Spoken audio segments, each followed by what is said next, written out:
You're listening to Artist on Record, the podcast, your ultimate intimate conversations with your favorite rock and roll artists from the 60s, 70s, 80s, and 90s, exploring the music and sharing historic rock and roll stories with you.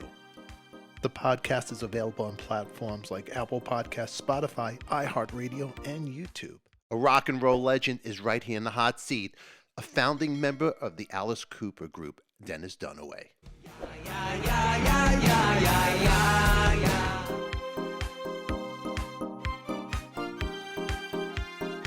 The song "What About Syd"? What is that song about? Correcting myself. What a Syd. It's What yes. is it? That's Yeah. something Glenn always would say. Like if you did something stupid, if somebody was in a room and they went to sit down and the chair tipped or something, he'd go, "Ah, what a Syd." And it had nothing to do with Syd Barrett. He said it before we do Syd Barrett. But so that was a common thing that Glenn would say. And so this song began from a jam that I did at the Gillespie Estate, where the Alice Mm. Cooper group lived together in Greenwich, Connecticut. And this jam probably happened in 1973 because it was Ainsley Dunbar on drums and our keyboard guy, Bob Dolan, on keyboards. And then it was just me on bass playing this riff that I wanted to lay down, and they decided they would help me. So then later on, I wrote lyrics to it, which were pretty Alice Cooper and pretty bizarre, about just this wacky jazzy nightclub that had this weird guy that was a regular there. All these different characters that were described that all hung out in this bar, and uh, and then we decided Alice decided that it should be about Glenn. So he rewrote the lyrics to my melody, and and that's what it is. It's a song about Glenn. Is there a story in Alice Cooper, Pink Floyd story? Is there any stories about you Yeah, cats? because they stayed at our house on their first tour. They came over and we had a house in Santa Monica at the time. This particular album by the Pink Floyd, The Piper at the Gates of Dawn, would you be kind enough to introduce yourself and the other guys? We haven't had a chance to meet everybody. I'm Rick, and that's Nick. Nick up on drums, right? Nick, thank you. That's Sid, lead guitar, and Sid? Roger, bass guitar. Thank you, Roger. Sid, did you write this? Yeah. I noticed on the album you wrote most of the songs. Is that true? And Pink Floyd came over and they stayed at our house. But at that time, Sid was not functioning well. It was very, very sad. Uh, David Gilmour was with them, and they had to cancel the tour. They did a couple of shows, but uh, I attended one of them. Uh, Sid came out to the microphone, and he looked like he got shocked on the microphone, and then he froze for the rest of the set. Wow. Yeah, I mean, they still managed to sound great despite it.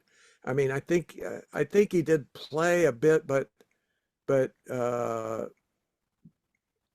but they definitely had issues, and they were discussing what to do about it. And David Gilmour was, all their a friend of all of them, and I think he was even in early Pink Floyd Yeah. before before Sid, or with Sid, but before he became the official guitar guy. Syd Barrett. What an interesting cat, huh? What is- I was sitting in our dining room, uh, and I was having a conversation with him, and I thought artistic music ideas and sort of pushing the abstract and all of that. And I thought, oh my God, my hero here is really locked into what I'm saying. And then I realized he was just staring off into space. He wasn't even there. It hit me hard. I just always the mind of him. I'm always like interested. Actually, what would it be like to be in a room with him? You just answered my question, so there you go. So Yeah, well, Piper at the Gates of Dawn. Man, man, we wore that album out. We sent away and got a copy early on because Alice and I had seen an interview with Paul McCartney, and they asked him if there were any other British bands that were up and coming, and he Mhm. mentioned Pink Floyd. So we sent off to England and ordered a copy of the album. You got the official Paul McCartney, okay, he Yeah, gives the green light and then okay, that's a thumbs up, you that's a know. thumbs up. Yeah, yeah. Interesting. Um, so we got now the record will be coming out. You have this single coming out. Will there be another single after this one that you guys are Uh, releasing? You're not.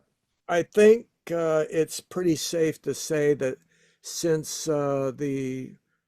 everything's been leaked early, that there'll be another single, maybe two, before the album comes up. Okay, okay. They plan that by, whatever, they don't want to step on a single if it's getting action, but let's face it, this is classic rock, and where does a new classic rock song get played? Nowhere. Nowhere, nowhere. But you know what? It's kicked in. The pre-orders for the album were on Amazon, Yeah. #1 in England, Germany, and America, and several categories and other places in the world. So it's really the uh, the sales pre-orders are on fire. As a fan looking on the internet, these people are going crazy. There's reaction videos. There's young kids, excuse me, there's young kids making reaction videos. I can't wait.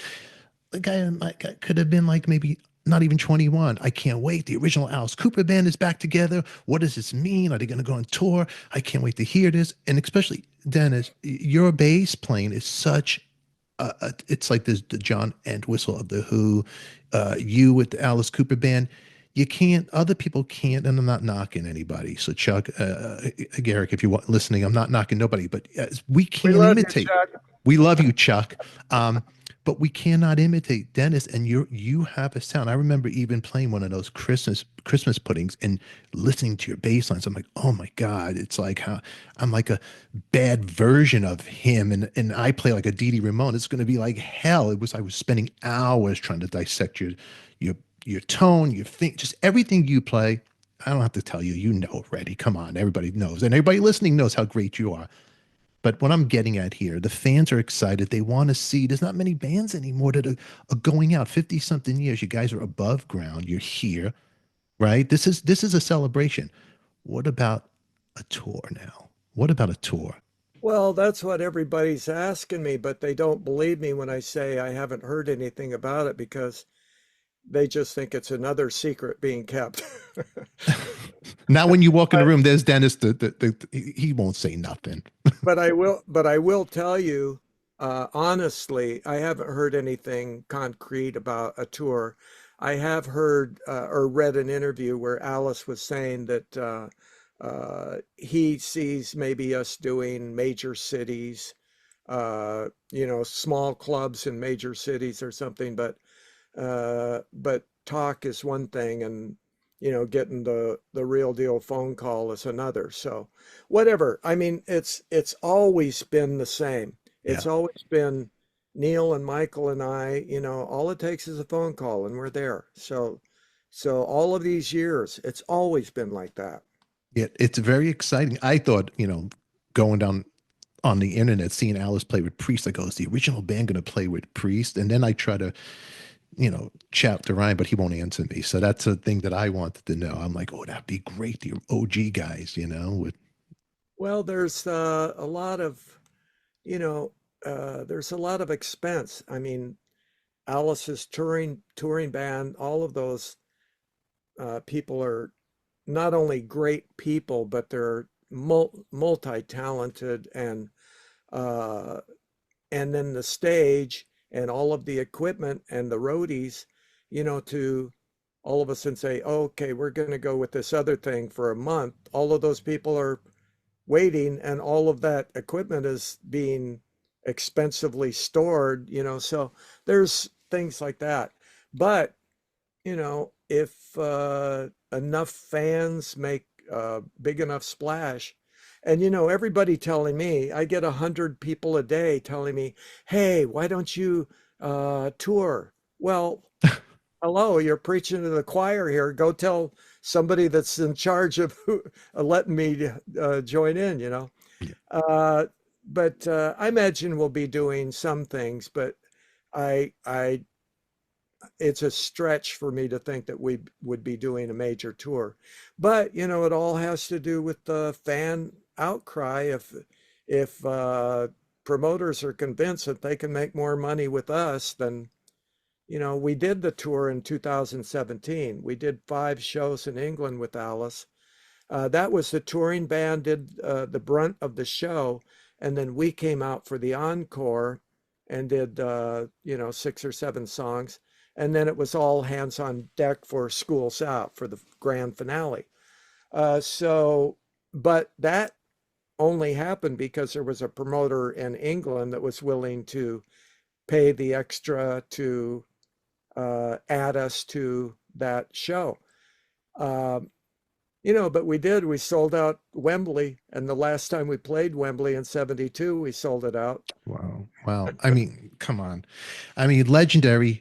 You guys, I mean, I got to tell you, Dennis, right here, I hope you guys do something because it'd be wonderful to see the OGs out there. There's not many out there anymore. And I start thinking like who's around? I mean, everybody's retiring and that's it. And Alice still sounds, great. He still sounds great. He still looks the same. The guy, I don't know what potion he drank, but it's still the same guy. And he puts on a great show. He still looks the same, but well, let's face it, Keith Richards manages to still look good despite how he really looks, But it works. But with the Alice character, it's almost like age, wrinkles and stuff only adds to the character. It's you know what? He was so ahead of his time inventing, you guys creating that whole concept. It really was ahead of its time. Check out our members only club. That's where you can watch all our episodes unedited with your favorite artists in real time. As always, post your comments down below. We always love to hear from you. And don't forget, we're streaming on Apple Podcasts, Spotify, iHeartRadio, on YouTube too. Take us on the road. Take us wherever you're going. Vacation, cleaning the house. Listen to Artist on Record, the rock and roll podcast.